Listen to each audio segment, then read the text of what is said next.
process of doubling protected areas in New Brunswick over the next 2 years. And hopefully that you're engaged enough that you stay involved in caring and stewarding protected areas and New Brunswick's beautiful places into the future. So in terms of the format for today, this is the first presentation I've ever given where I don't have a PowerPoint. I'm going to rely exclusively on the website, and I'm going to go through it kind of the way you would go through a tour of something. So I'm going to walk through and we'll stop. I've got about 8 stops throughout the website. I'm going to provide you with a bit of information and a bit of background, and then I'll take a pause and I can answer any questions or anything that kind of comes up as we go through that place. And then at the end of the presentation, if you have any outstanding pieces that you want to ask or you want to talk about, I'm happy to do that too. So the other thing I'm just going to encourage, I'm sharing my screen, which is in English, but you can also open the website on your own, either the English version or the French version, and kind of be in your own driver's seat and follow along as I'm walking through this as well. So I'd encourage you to do that, and maybe that'll generate some questions as you're kind of going through the different pieces. So the first step here, I'm just going to scroll down, is our dashboard. So this is our dashboard. It basically shows us how much land in New Brunswick is currently reported as a protected area. And this includes both the protected natural areas, provincial parks, national wildlife areas primarily. And this is what gets us to that 4.6% of the province that's protected. And really protecting this amount of land in New Brunswick has been decades in the work. The next little piece here is this sort of green piece. These are our candidate conserved areas.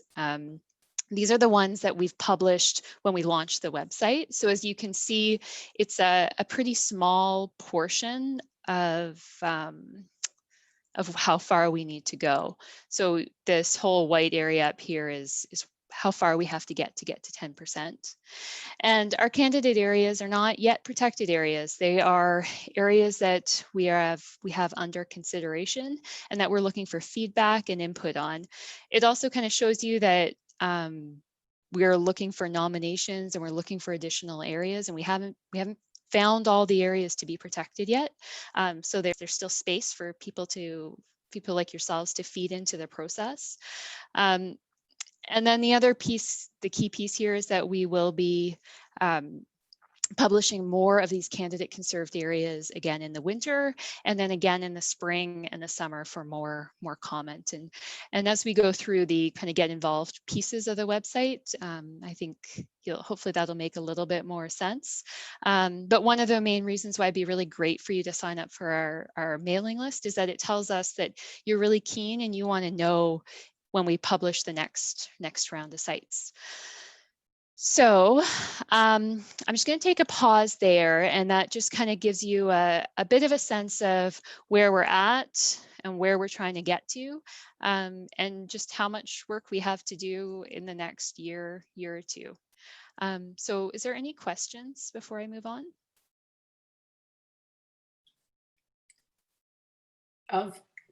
Can you hear me, Heather? Yeah. Do you want me to pose my question by chat, or would you prefer it like this? I'm pretty easy. I'd be happy to hear your voice and let you explain it. Okay, so just when I'm doing a quick calculation, that's almost 25% that's like in waiting. Yep. So in a way that makes us look even less impressive, right?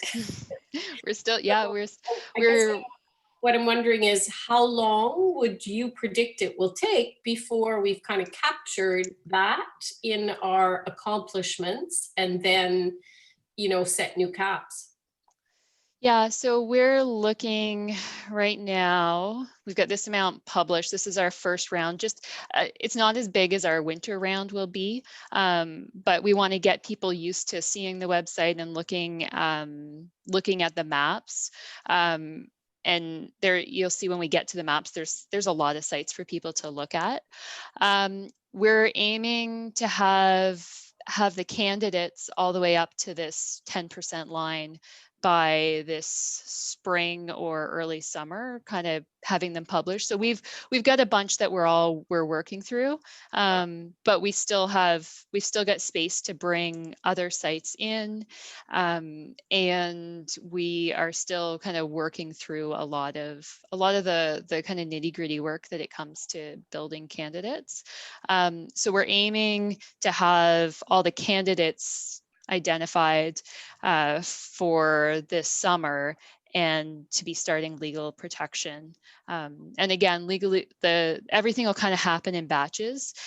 This is the largest single increase in protected areas that's ever happened. And because of that, it's kind of like you need to eat a dinner in bites or eat something in pieces. We're kind of going through it batch by batch, and that's partly for us to process and digest, also so that we can get good feedback from people, and incorporate that, and so that everybody who's feeding into the process can digest as well. Thank you. That's encouraging. Yeah. Heather, you had a second question in the chat from Ron Arsenault. Okay. I'm not sure I could read it to you. Yeah, that'd be great. Do these total hectares protected include lands protected by federal government, NB Nature Trust, and Nature Conservancy? So the lands that are currently reported nationally, and they're reported to the Canadian Protected and Conserved Areas database. And in the more resources section, when I get there, I'll flag that link to you. That includes all federal protected areas as well as the provincial protected areas. It includes those areas held by private land conservation organizations such as the Nature Trust or Nature Conservancy, which are currently protected under the Protected Natural Areas legislation. However, it doesn't capture all of the lands those organizations hold at this stage. Although that is something that we are reviewing, and hope to have some updates on that in the coming months to recognize those. We have a third question, but I'm sure you're going to answer this one. How do we nominate an area? Yeah, we'll, that is, let me check. We are still, that's 2 steps away. We're almost there. Okay. Is everybody okay if I move on to the next step? There was an earlier question before Ron's. I'm not sure if you answered it, but it says, are protected areas protected by legislation? Yes. So in order for something to be counted or to be recognized as a protected area, it has to meet a set of national standards or national criteria. A large amount of those are related to actually having a legal protection in place, and something that is robust and that will keep the land legally protected into the future, with the intent of it being protected into perpetuity.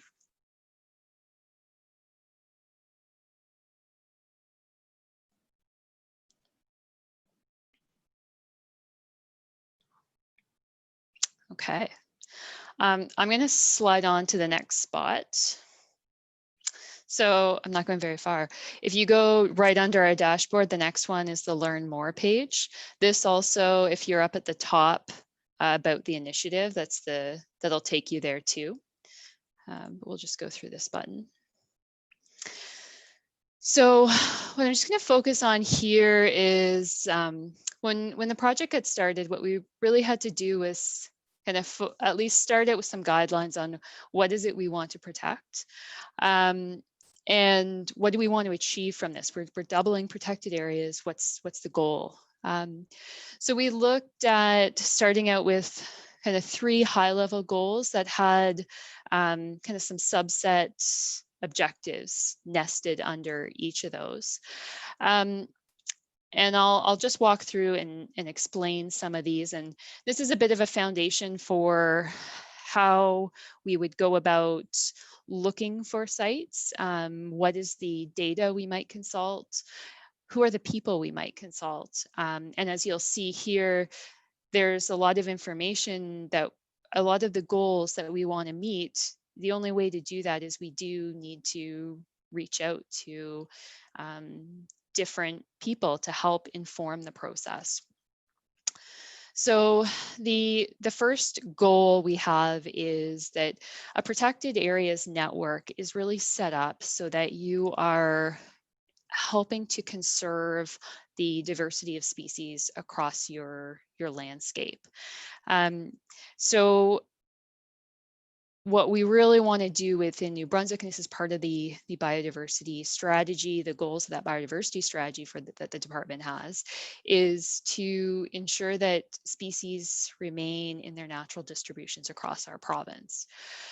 So one of the first objectives we have is related to the conservation of forest stands, high quality forest stands that contain old forest habitat qualities that are able to support the species and the different species assemblages that depend on old forest. The second one is related to protecting different parts of New Brunswick. So when a number of our protected areas have been set up in the past, one of the key themes has been to look at ensuring that the unique ecological regions that occur across New Brunswick are all represented. And we often use the word representativity, which is just to ensure that species that may live in one part of the province, they don't always live in the other part. And if we put all of our protected areas in one area, then we wouldn't be serving our goal. So we really want to have our protected areas distributed across the province. And we want our protected areas to capture areas that are kind of land features that are unique or that would host unique species or even representative species for the province. The next one down is related to conserving sites for species at risk. We have a number of listed species in the province, and protected areas is one tool that can contribute towards their protection. And then finally, we do have an existing network of protected areas, and in any time we've expanded our protected areas network, we usually always take a look at how we can enhance these sites that we already have, make them a little bit bigger, make them a little bit more resilient.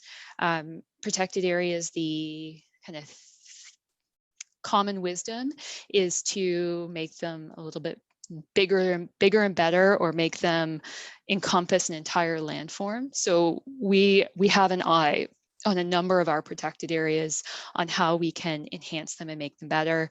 And we also, this here, we've been looking at the protected natural areas, but this would also apply to areas that are currently being conserved by private land trusts, by other organizations, looking for those opportunities to sort of pair sites up. The next goal is related to building a landscape resilient to climate change. So this one, the first one, primarily this is related to forest stands at this point. We're looking for those forest stands that are expected to do well into the future and protecting them so that they can stay intact and provide a really good stronghold or a good kind of seed source for the rest of the landscape, something that is local, something that has always been here, and so that they can kind of be there as conditions change into the future. The next one is related to water. We know that there's not just the fresh water, but the lands adjacent to fresh waters and the lands that most directly influence the quality of both the aquatic ecosystem as well as the quality of the water. Those are all areas that we want to see extra protection. coming into play. And then finally, the last one is just to ensure that the lands, those sites that we know that species are already moving and migrating across the landscape, important bird areas, different wildlife corridors that we are aware of, ensuring that we also protect those too. So, and then the last goal is related to conservation for people. And this one includes looking at and working with our Indigenous nations in New Brunswick to identify areas that are important to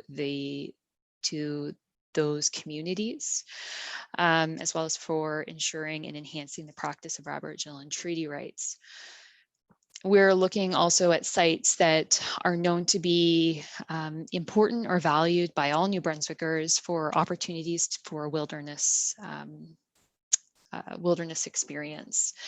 And then also for any areas that would be important for studying natural ecosystems and natural processes, or that may have, you know, long-term monitoring of environmental conditions set up, seeing a value in seeing those conserved. So I'm going to pause there. I see there's a couple questions popping up in the question bar. So let's go through some of those questions. I could help you with that. So we had a question from Sarah. Pardon me, is there a minimum or maximum size of area for a potential candidate?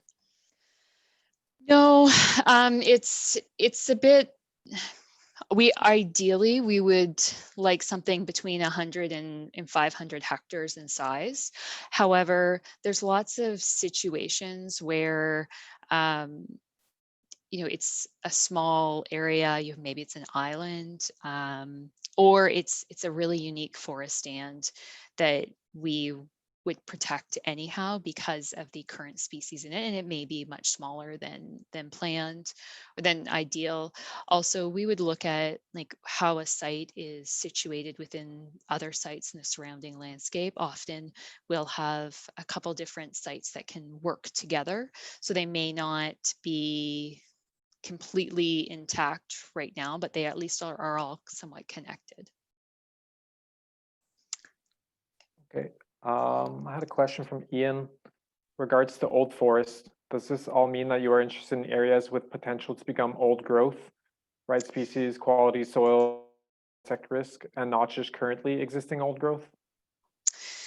We would look at areas that, like, yes, we would look at a bit of both. However, we put a much higher priority on areas that currently meet some old forest characteristics. However, they may not be a true old growth yet. They have the potential of becoming true old growth years down the road, but we would be looking at forest stands that do have habitat types that do provide habitat for forest species that require old forest qualities. So you may consider these more like a mature forest. We wouldn't go after quite young forest or something that's still regrowing. Mainly because there's plenty more time to protect those areas.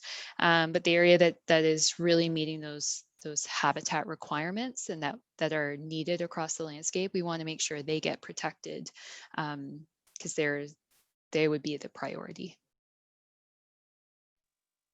Tim asks, only land adjacent to freshwater, not saltwater? No, we also would we're looking at some saltwater areas.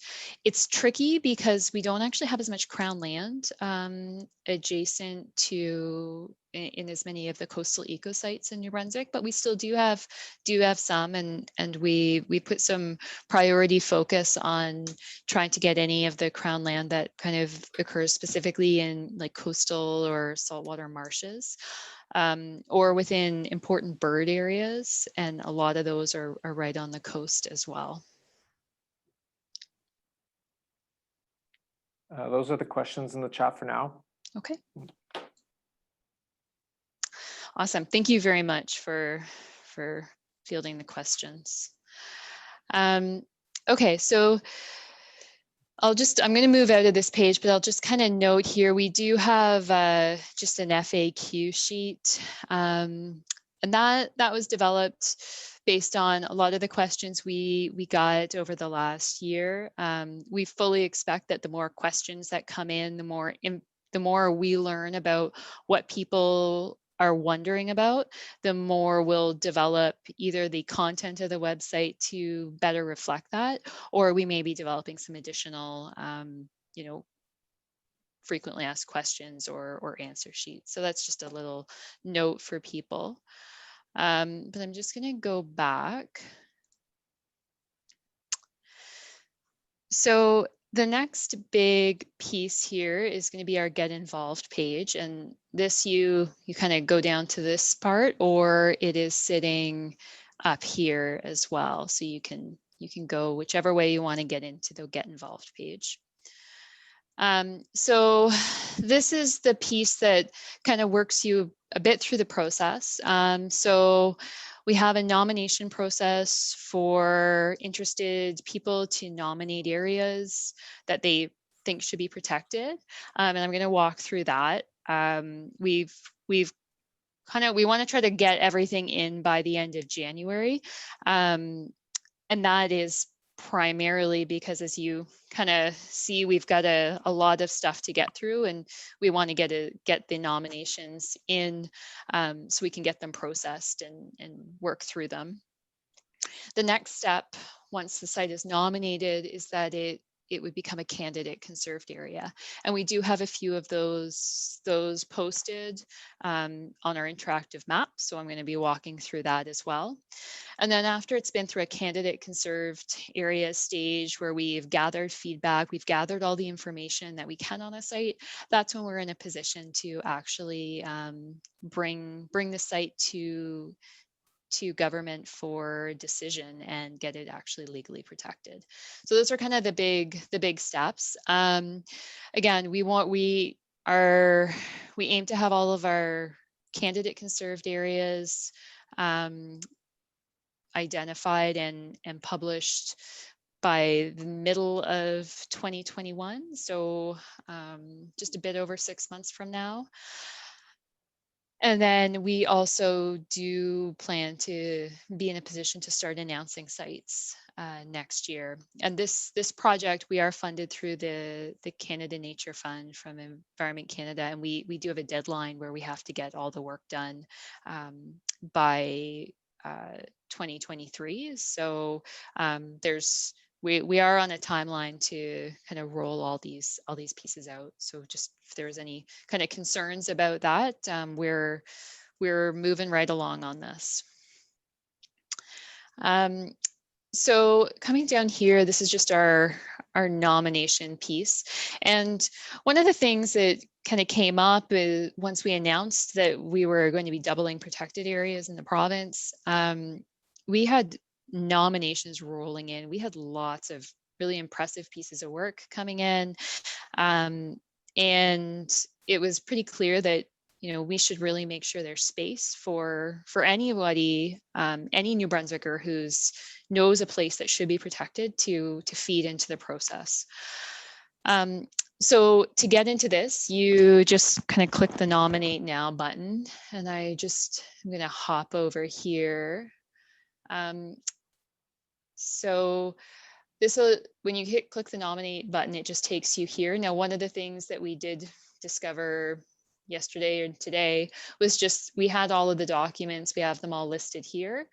We also have them now listed here in case you had been on and you were a little confused about where to go. They're all listed here that you would want to know.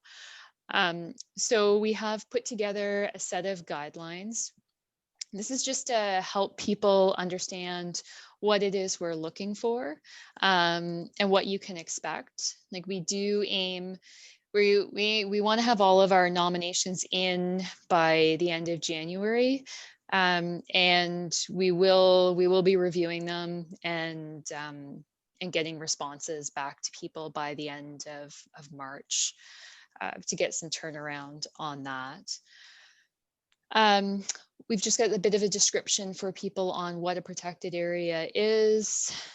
And then some of this really goes through the things that we're interested in seeing protected, just like I went through with the goals and the objectives. The other big thing is that we really can only make significant progress on Crown land. So we do have some information about Crown land. So you can find out if the area you're interested in is on Crown land before you go through the nomination process.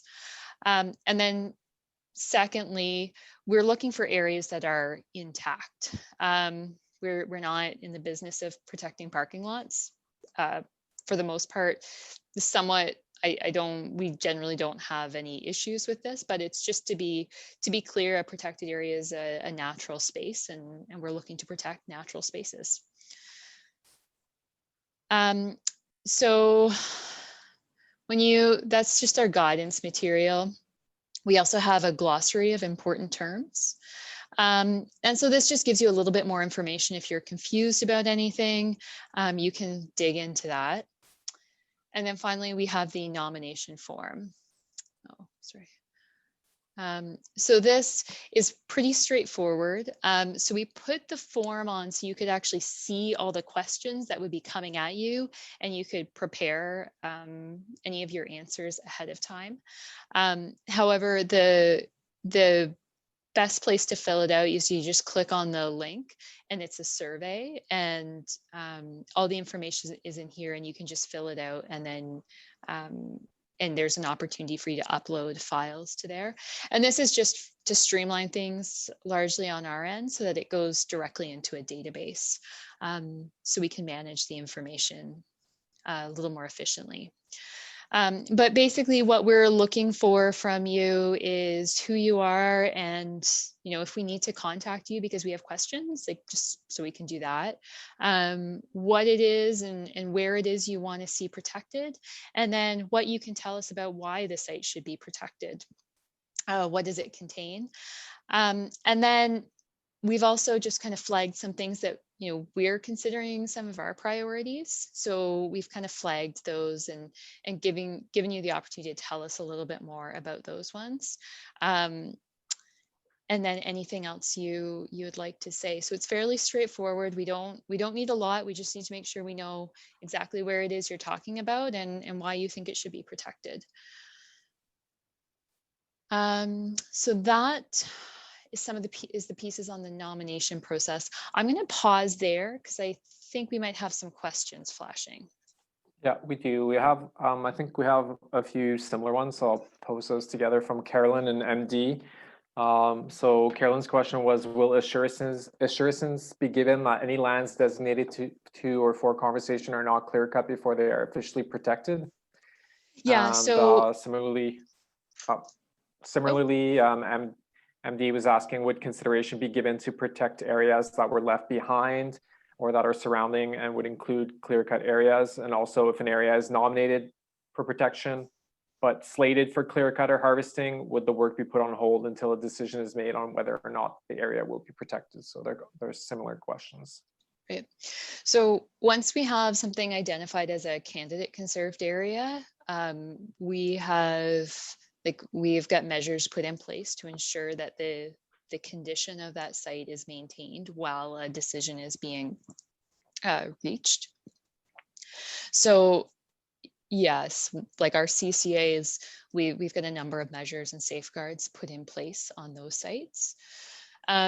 For nominations that come in, we look at them pretty quickly to see if there's any major immediate issues and see if we can work through those. So I can't put any guarantee, but we usually do a quick screening to see if there's any issues and try to work through those pretty quickly, and see if we can get the site established as a CCA. The process of establishing something as a CCA, we have to look at all the different interests in the site. So it's really hard to say immediately that just because something got nominated, it would immediately be protected, but it would give us, we would usually take that as a flag so we can process it and assess that one quite quickly. I think the question about areas left behind and the inclusion of clear-cut areas, well, we typically do avoid clear-cut areas, and unless there was a really strong conservation rationale for why we would protect it, right now, we typically would not. But you know, every case is very case specific, and we would look at what the rationale was for that nomination. Definitely with clear-cut areas, there's not immediate threats on them, so there's still time to have them protected. If there's if you're looking at what that forest type could become into the future. But generally we're trying to get the highest quality ecological areas and get those wrapped in. That doesn't mean that we wouldn't kind of assess things as we get kind of further through the process and we have more of our CCAs. We may look at some of the other areas as well and wrap them in, depending on what is the protected area that's been established in that area and what the conservation value of those sites provides. Okay, there's a question from Tim. What is the relationship between the unique feature of the environment that the provincial government has identified and this program?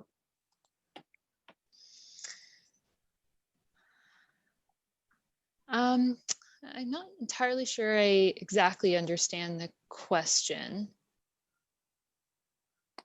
If Tim, you're there, I welcome you to clarify your question. All right, yes, I'm here. Department of Environment and Local Government has designated certain areas unique feature of the environment. Okay. They're mapped differently than other areas. Yep. And also in those areas, you're very restricted in what you can do in them. Right. So I wondered if they were, well, there's two parts to the question. Are they considered then part of the nature legacy, or is there a relationship with nature legacy? Are they, I know it's a different department, but yep. Are you connected? Yeah, so a lot of the, like we've looked at the other legislations. I mean, we're all part of government and we do work together. So we do work with the Department of Environment and Local Government. Some of the legislations, like there's a number of areas that are protected under the legislations that Department of the Environment and Local Government is responsible for. Those legislations so far, they don't quite meet all the standards of a protected area under the kind of national criteria. However, those areas that have been identified with and already, protected to a certain extent by those other legislations, we do look at those as good areas to potentially add additional layer of protection on that would establish them as full protected areas. I would consider those additional areas to be kind of like opportunities or areas that we know are important, that would contribute to one or many of the different objectives that we have. So they've kind of already told us these are some areas that are really important and they are legally protected already. So we do look at a lot of those, like provincially significant wetlands.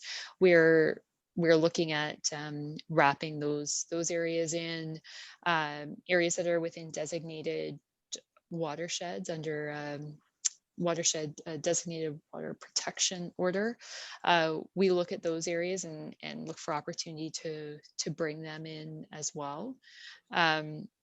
So I would say there's definitely a relationship, and they're definitely kind of valued areas that we look for opportunities that would make sense as full protected areas. Okay, next I'll go to WIPKey. The question was posed in French, but for just the benefit of our interpreter, I'll read it in English. It'll be simpler. I'll do my best. So we participated last winter in consultations with the Kent Regional Service Commission, and we proposed a zone to protect in Kent County in March of 2020. Would you have any news about this?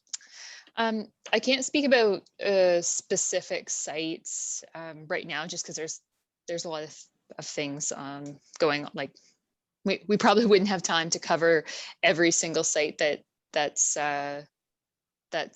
been proposed and been nominated on this particular webinar. However, you know, definitely aware of that one, and it's definitely one of the pieces we're moving forward with. Again, we only have a small portion of the area of our CCAs posted right now, and you'll see a big jump in our winter batch of sites, primarily when people are really used to reviewing the map and seeing sites and these sorts of things. But if you would like to, if you'd like to send me an email or send an email to the nature@gnb.ca account, then myself or one of the team can kind of respond a little more with a little more detail if you're interested. Okay, Heather, I'm not sure if you had more to present, but we can keep going. I still have more questions. Yes? Okay. Okay, So I guess I'll kind of, the next big thing is just to go into the actual CCA map, or the candidate conserved areas map, and just make sure people understand how to get into that. Just for the questions that are coming up, are they specifically around nominations? I'm sorry, you cut out there. Oh, sorry. Yes, they are. Yeah. Why don't we just, I can answer maybe one or two more, and then we can finish the last piece of information to share, and Okay. and then we can follow up with the rest of the questions afterwards. Okay, so Malolepsky asked, can we nominate areas that are privately owned but are a reasonable candidate? We can't, we probably wouldn't be able to make much progress right away on those. Those might be areas, if they're privately owned.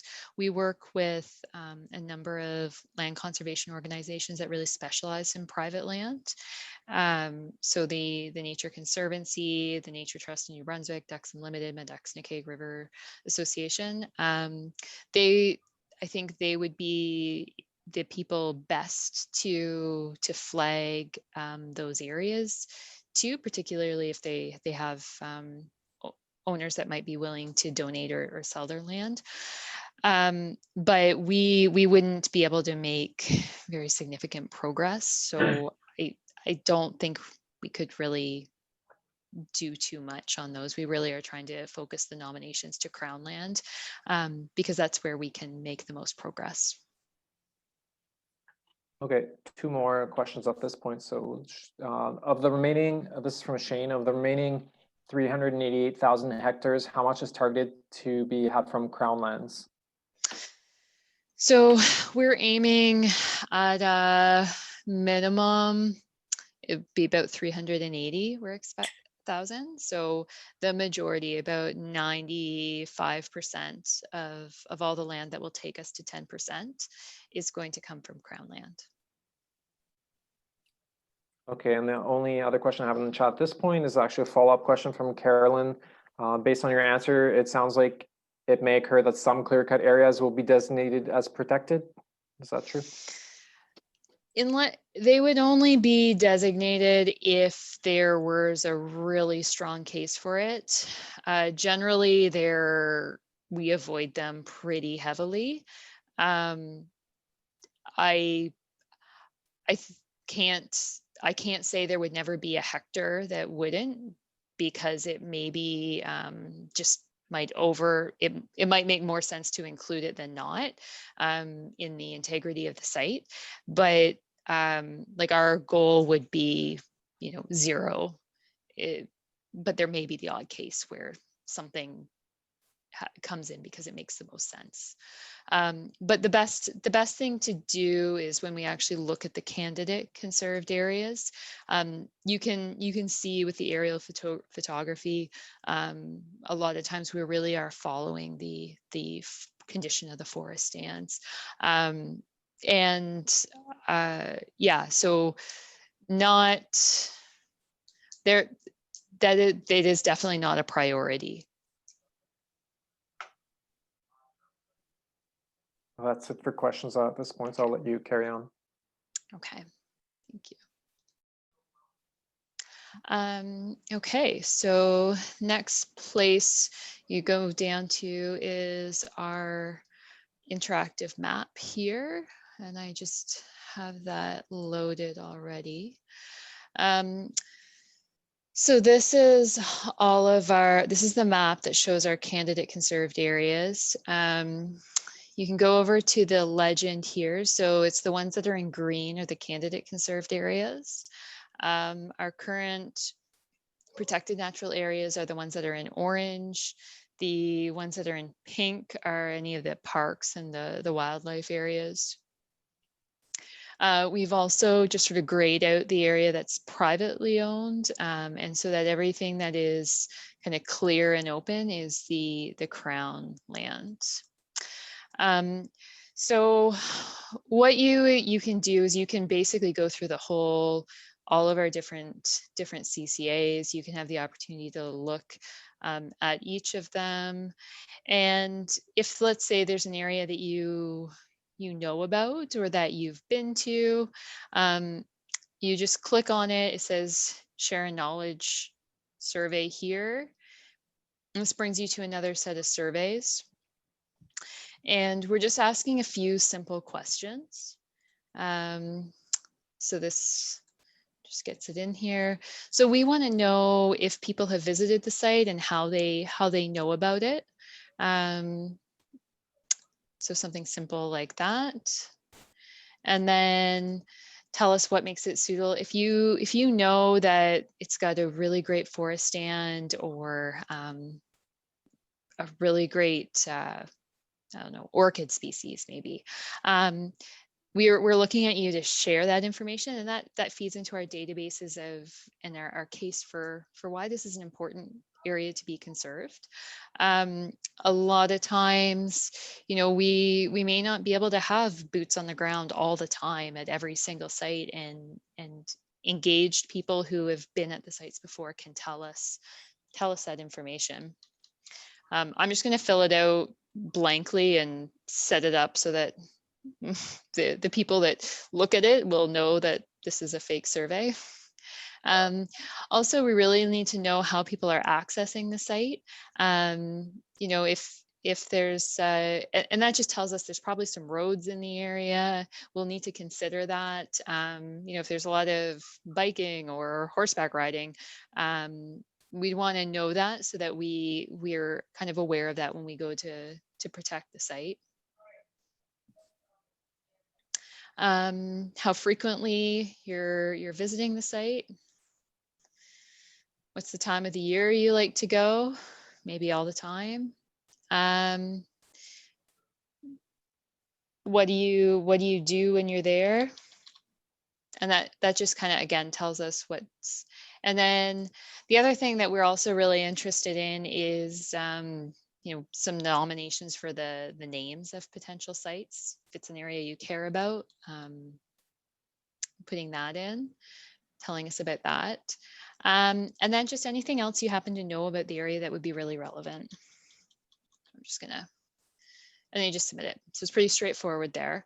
And I'm just gonna get back to that. Also, you can just switch over to the French version of the website or the interactive map just by clicking here. And if you have any questions or any issues come up, the email address is right there. And then really, we're really hoping, and one of the big things is, you know, getting people who know about the areas actually to go in and provide comments and provide information for us. It's a bit of a crowdsourcing of local knowledge on the areas, and then also you can just explore and see what it is we've identified to date, and what sort of updates you, or what sort of information you can share about that. Okay, so I'm going to pause there. I saw some questions popping up. Sure. A question from Frank, I guess, is some clarification again about clear cuts. Are we talking about already cut lands or to be clear cut? Like, No, we would not. We wouldn't be bringing in anything that's going to be cut that impacts the integrity of the site. When we're talking about clear cuts, it's, let's just say, and I don't even know if we have any. Let's just say you have an area that you can see this area we've avoided. This would have been a previous clear cut. We would have avoided it. And we generally, that's kind of the approach that's used. We avoid things. So if you look at the sites, you'll see that we've worked to avoid any of those areas.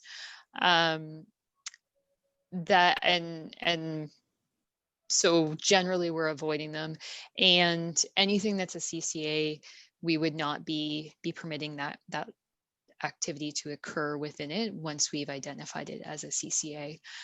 We can't, that doesn't serve our purpose. Our goal is to protect intact ecosystems, not areas that have been harvested like that. okay, I have two other questions. I'll go to George first because I don't think he's posed a question yet. George asks, would the consideration of establishing a wildlife corridor not give importance of protecting certain clear-cut lands?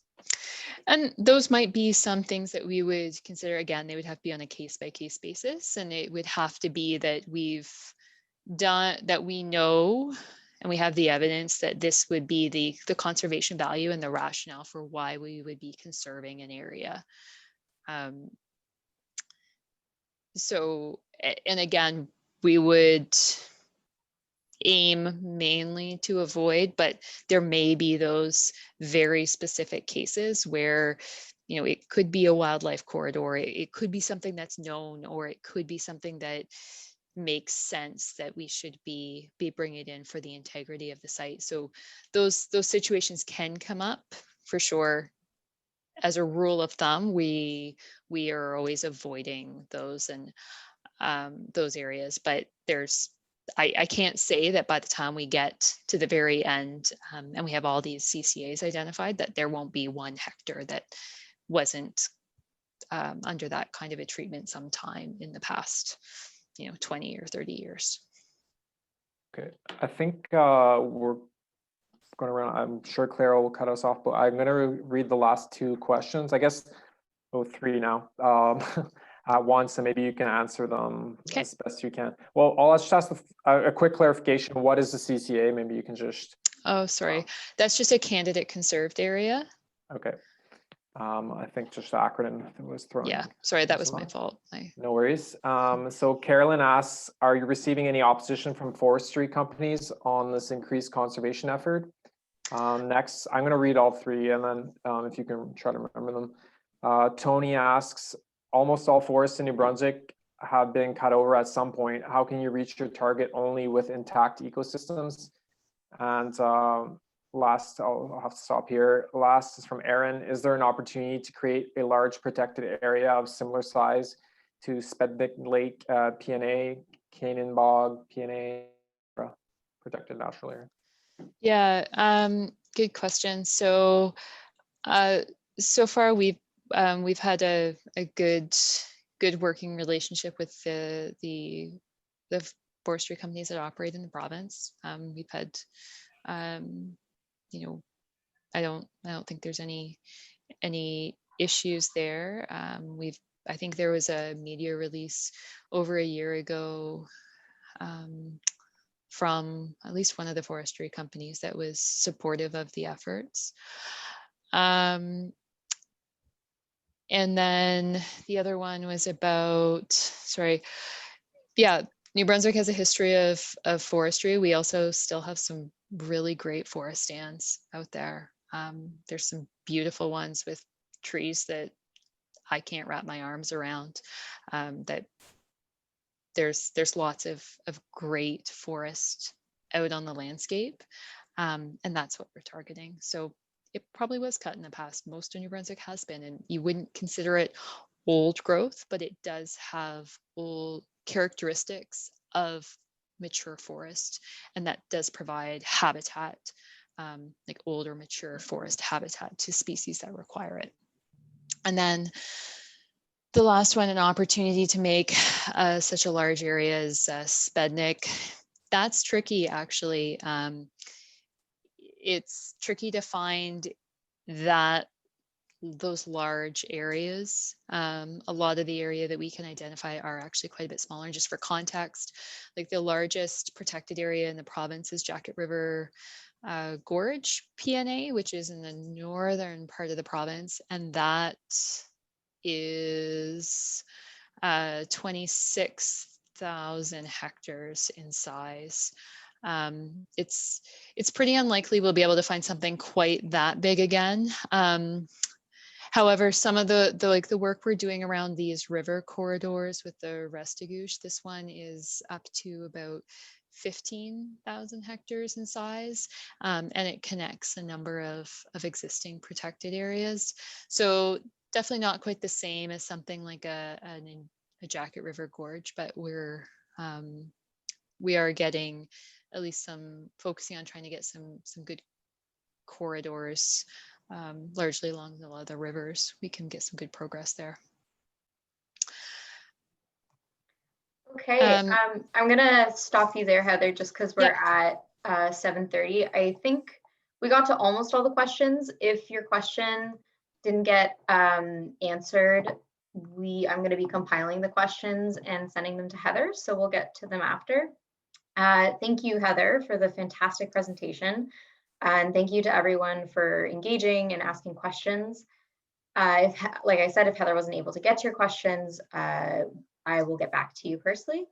And starting in the new year, we have several wildlife-based talks, starting with a talk on piping plover conservation with Lunani Richardson from Nature NB on January 13th.